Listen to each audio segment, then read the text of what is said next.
Hello, everyone. Thank you for tuning in once again. And this day we will be going over House Davion. Again, this will just be introductory, kind of going over the just the kind of basics of them. Nothing too deep or detailed. Nothing before the Third Succession War either. This will just be 3025 mostly and onward. That'll probably be what most of it is for all the factions I cover. Mostly because any of that prehistory is already covered by guys like Sven and Tex, and so I don't really feel like competing with them. And also they do a good enough job that I don't think we need to crowd the market with those videos whenever there's more well done and already good videos out there that kind of cover that. I mean, again, there's not much of a point to try to compete with Sven in what he does because it's just really good. There's no, and you don't really need to do anything besides that. There's honestly not much more to say or add on. Um, but this will be House Davion, and again, also kind of cheating and getting into an era that he hasn't really covered yet, or it'll take him a few years to get there based off of where he's at now. But to get back on track, we're going to be doing House Davion. It's going to be an overview. And so, without further ado, we will start with House Davion in 3025. So, the Third Succession Wars, sort of kind of this little prehistory for 3025, which would be the Third Succession War. Davion ends up doing alright in the Succession Wars. No one's surprised. Again, they're largely holding their own against Kurita. They make a lot of victories and chunks out of the Capellan Confederation. And in general, for the first three Succession Wars, they pretty much come out the winner. And I think the lore outright states that within the source books. They pretty much declare House Davion the big winner of the Succession Wars. And so they're kind of starting out in probably the best position out of any of the houses within 3025. Again, there's a big reason why they're a very popular house, very common for them to be listed as a house that if you're like starting to the fan base or whatever, the Fed Suns are a great faction for you to start with. They're just really safe. And again, in terms of ideology and in terms of how they run themselves, right? How they handle with the mercenaries, and again, just in general, they're pretty much good guys. Now, again, not all the time. They are kind of pompous assholes. They they they make mistakes. Again, they're not perfect, but for the most part, they tend to mean well. Um, they certainly have, I think, anyway, in my opinion, more of a care for the citizenry than the Draconis Combine does for certain, and the Capellan Confederation. Whereas I think both of those superstates kind of use their citizenry and their manpower as, like, again, they just view it as manpower. It's a number to them. They don't really give a shit about the human cost of all of this. And where I think House Davion's kind of a bit more in tune, I would say, with the common humanity of the citizens of the Inner Sphere. Um, so yeah, in 3025 especially, they're a good house to choose. They're very safe. But moving on to the Fourth Succession War, famously, the alliance with Steiner makes sense geopolitically in terms of pragmatism. They're the two largest superstates coming together. They'll provide basically an impossible bulwark against all the other houses. And until 3039, I think the FedCom alliance pretty much runs roughshod over everybody. Now, not that the FedCom alliance itself is nothing but roses. There's still plenty of problems, and again, the biggest problem for the FedCom is probably the intercultural conflicts between the armed forces, the LCAF and the federal, what is it? Federated Suns Armed Forces, FSAF. I don't know exactly what they're called. Although I think the armed forces, the AF, that tends to get used a lot. There's like LCAF, the MHAF. There's a lot of AFs, right? Whereas I like the DCMS, right? The Draconis Combine Mustard Soldiery. We need to have more of like those in the kind of vernacular for the military because everybody has armed forces, right? But anyway, so the FedCom alliance and the Fourth Succession War largely also a failure of Comstar to prevent that from happening. Um, but that'll be for the Comstar video and kind of how we kind of go over them. And again, yeah. So the FedCom alliance, it's again, it's a double-edged sword because while it is really powerful, and I quite like that faction, the Federated Commonwealth. I think it's a fun little faction, and they really should have done more with it before they did the Civil War and destroyed it. But I get why they destroyed it too, because if they were realistic, House Davion Steiner would run roughshod over fucking everybody if they were just being realistic. But that takes us to the War of 3039. I've already mentioned it, but this is the real first setback in like contemporary BattleTech lore, right? If we're counting the actual story beginning from 3025, and we follow House Davion, 3039 is really their first defeat. And it's basically really down to the Rosselhog border helping out the Draconis Combine really focus where their soldiers need to be, and it's still a huge border that they have to defend, but it's not their entire border, which I think would have been a major asset, because that would have allowed for a lot more Steiner intervention, as opposed to just being able to kind of keep Steiner buckled into the salient, really.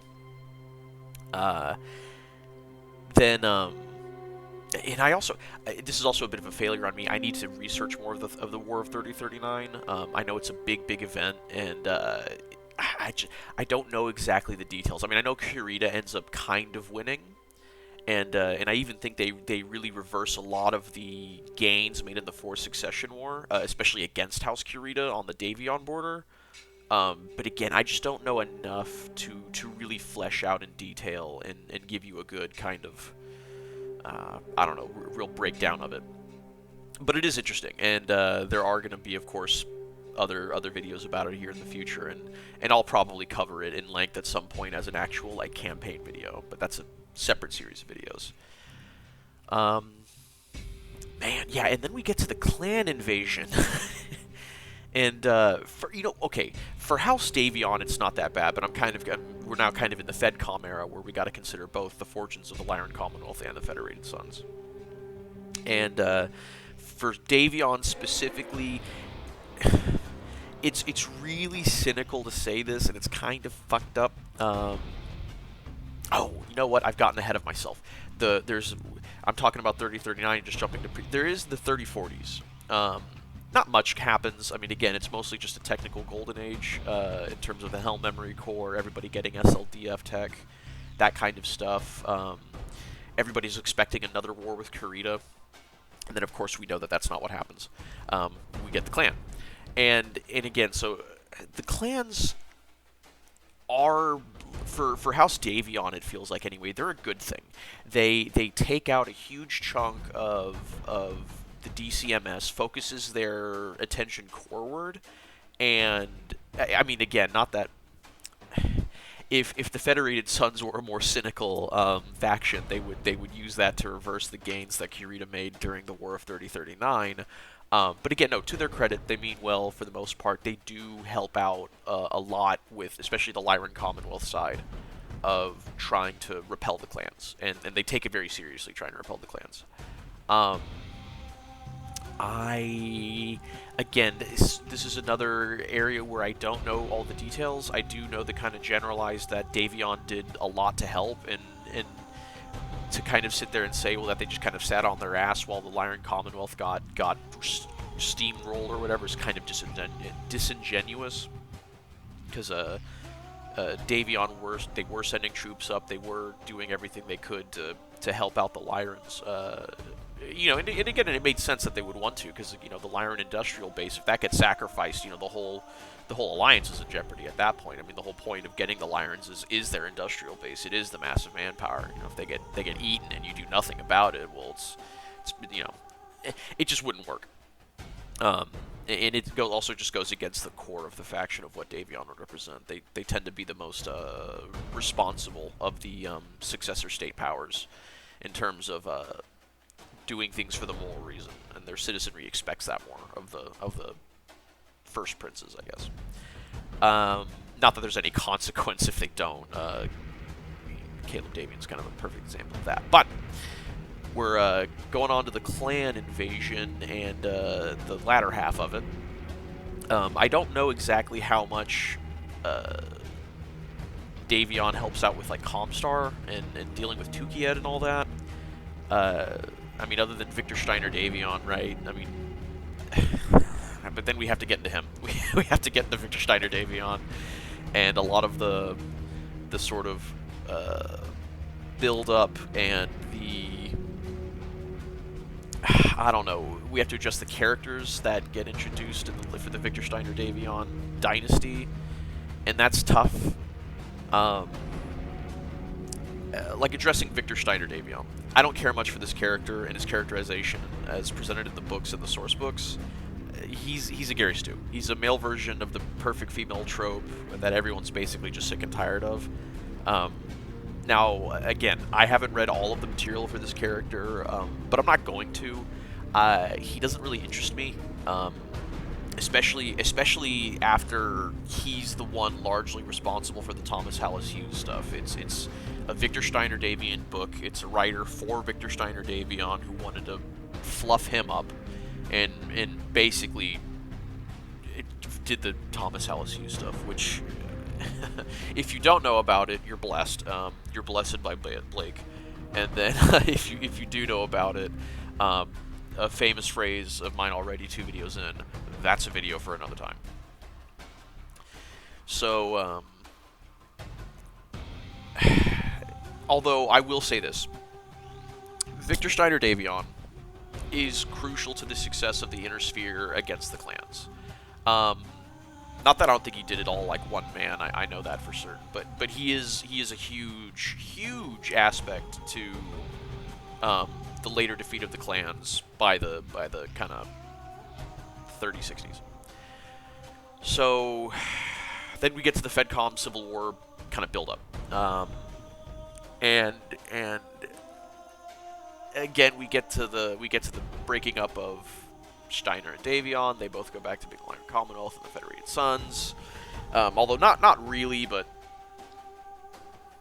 I mean, again, because during the Civil War, they're still technically in a state. They're still technically, the Federated Commonwealth having a civil war, but, we all know that they end up just going back to Steiner and Davion. And, I kind of like the Federated Commonwealth. I thought it was a decent faction. I know... I mean, I don't know. I liked it. I wish they did more with it. Same thing with Word of Blake. Same thing with a lot of stuff. Again, that's a video for another time and talking about the kind of lore and how I would change it. And definitely the FedCom Civil Wars is really the era that I would start with the retconning and start a late clan era, kind of early FedCom Civil War, kind of where I start addressing some of the lore mistakes. And now, the FedCom Civil War itself I don't have a problem with in terms of lore event. I would move it in terms of, again, how I would address the lore. I would move it down to, like, Ill Clan or something like that. I'd have the FedCom last a lot longer. But, again, this is about Davion, in my opinion, about House Davion and what they go through. So, but again, the belligerents are being Victor Steiner Davion and his sister Catherine, and again, these are characters I really just don't give a shit about, which really affects this era, because the FedCom Civil War is a great era because of everything else that happens in the era. Like, not the FedCom Civil War itself to me is kind of boring, because I just don't like Catherine, I don't like Victor Steiner Davion, I don't care about these characters. I don't think they're particularly compelling and written really well. I think there's a lot of things that they allow to happen. Especially Victor Steiner Davion, like, he allows the compelling Confederation to just basically retake all the losses in the Fourth Succession War, and it's really infuriating, because the writers basically did that as an apology to the Chinese community for making the Capellans get wrecked so hard in the Fourth Succession War. And it's like, I don't care, that doesn't affect me, right? Or it does affect me in the sense of the Capellan Confederation should be on the like on the down low, like they should be on the down slope and not be able to retake all this territory. I mean, you can do things where Victor Steiner Davion wants to close the salient to, like, cut off the two realms from each other to stop the Civil War. And it's like, that's one thing, but that's not what they do. That's not what they do in the source books. That's not what they do in the story. It's not an agreement between Victor Steiner Davion and Sun Tzu Liao. Sun Tzu Liao just takes all that shit back. And Victor Steiner Davion's just like, yeah, I guess he's just taking my shit.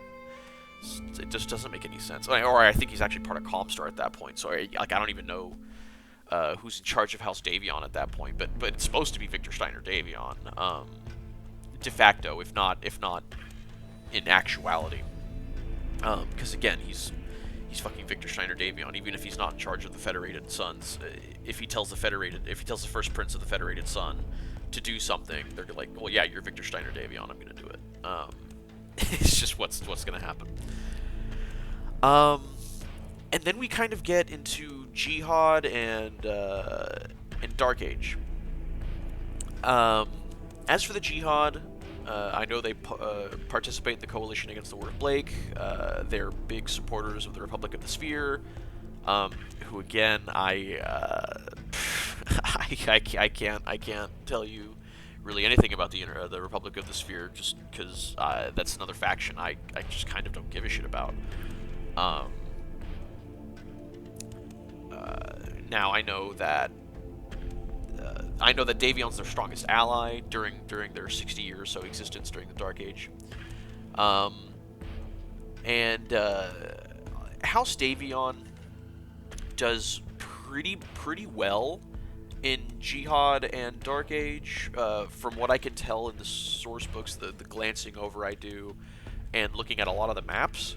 I know that before Caleb Davion, like Caleb Davion's father, they actually look really good on the map. They, like, looking at their map, it's like on their Draconis border, they have Galtor 3, which is a great indicator if the Fed Suns are doing well, is if their border with the Draconis Combine involves the Fed Suns owning Galtor 3. That's basically how you can tell if they've been doing good. And Caleb Davion happens, I forget, his father's like Justin Davion or something like that, or I don't know what Caleb Davion's father is. I know Caleb Davion, though, because he's crazy. He's crazy, and he's basically the reason why House Davion and the Federated Suns are absolutely fucked. Because when you get to them in Hill Clan, they have gotten their shit kicked in by House Kurita, and they've had a series of wars with the Capellan Confederation that they barely make out good on, and that's largely due to Julian Davion and, again, the Capellan March and the Draconis March Lords. They're also really competent. But Caleb Davion rules for long enough that it does enough damage to the super state of House Davion that Kurita's. I think they do the Dragon's Tongue and taking New Avalon when Julian is coronated, but I think it's something like they were gonna do it like anyway because of Caleb. And then Caleb just happened to die, and then Julian got taken over, and so they're like, well, we're just going to do it anyway. And Julian Julian had to fight the Capellans first, and which basically cost him the front on the Draconis Combine. And now he's kind of turning back to dealing with which is Dominions Divided. He's going back, taking back his capital from the Draconis Combine, and sort of, pushing things back. I think like Robinson. I think they retake Robinson too. But they're not in a great situation. And again, it's largely due to Caleb Davion. Caleb Davion being a crazy bastard, and which is, again, like I was saying back in the Marian Hegemony, the Dark Age happened and everything turned to shit. But now during Hill Clan, and again, them being basically the best part of Dominions Divided, the Kurita Davion stuff. Unfortunate because the Clan Ghost Bear stuff in that book is fucking wiped asshole. Um, but House Davion does really, really well until Caleb, and then basically we're kind of in a weird position because the future of House Davion is probably going to be a civil war. Um, as again, looking at the kind of geopolitical strategy after going over Dominions Divided, or at least enough of it to figure out what's going on, it seems like House Davion will have a civil war between Julian and the Draconis March. I think it was Duke Sandoval. Yeah, Duke Sandoval. I don't know what his first name is, but I know he's a Sandoval, and the Duke Sandoval basically helped fight Kurita very effectively. Even though they lost, he was a rallying cry because Caleb was just ignoring that whole front, right? Caleb just completely ignored it, and Julian had to focus on the Capellans because he was right there, and two, it was like the more important thing, and he had to choose between one or the other, at least from what I understand. And yeah, so Duke Sandoval's not really happy with Julian, especially. Spoilers, Julian kills Toranaga. He assassinates him.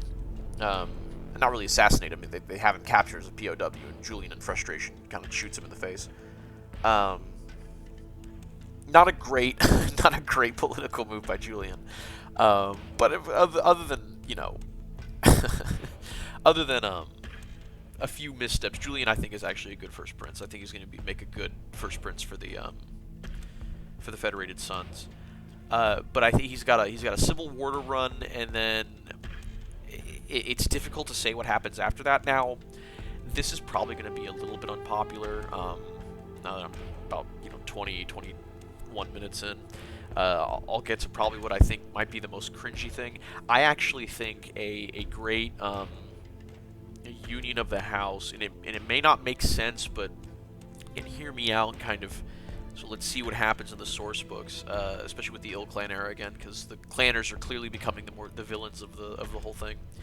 And again, I think if the House Davion has a civil war and that takes a few years or whatever, I think kind of what I propose here might actually work. I rather like the idea of Julian Davion and Yori Kurita marrying and uniting the houses to make the Drac Suns or the Fed Combine, whatever you want to call it. I like that idea. I think that'd make a very, very big power play, especially if House Kurita gets really torn up by Ghost Bear, and they are. It's this Dominions Divided stuff again. It's a little bit complicated if you're not all familiar with everything, but based on the Ill Clan kind of politics going on with Kurita and Davion, it's looking like the clans are going to become more of a threat to both of those Inner Sphere factions than either of each other. And I think what's going to happen is that Kurita's going to have this war with Ghost Bear, and it's not going to go great. And then House Davion's going to have this civil war, and it's going to largely get ire off of Kurita. And I think if Julian and Yori kind of do it right, there can be like we'll reset, the kind of borders from before Toranaga. You'll help us out, fight Clan Ghost Bear or something like that, and then together we'll destroy the Ill Clan. And I think that could work really well. I think that could be again, it can work really well. I think there's a story pathway to get there that I think could work really well. Now, again, reading Dominions Divided and the just absolute shit show that was Alaric Ward insulting Clan Ghost Bear, and then Clan Ghost Bear being like, "Man, Alaric, you're so cool. We're gonna join you anyway." And it's just like, oh my god, geez, oh fuck,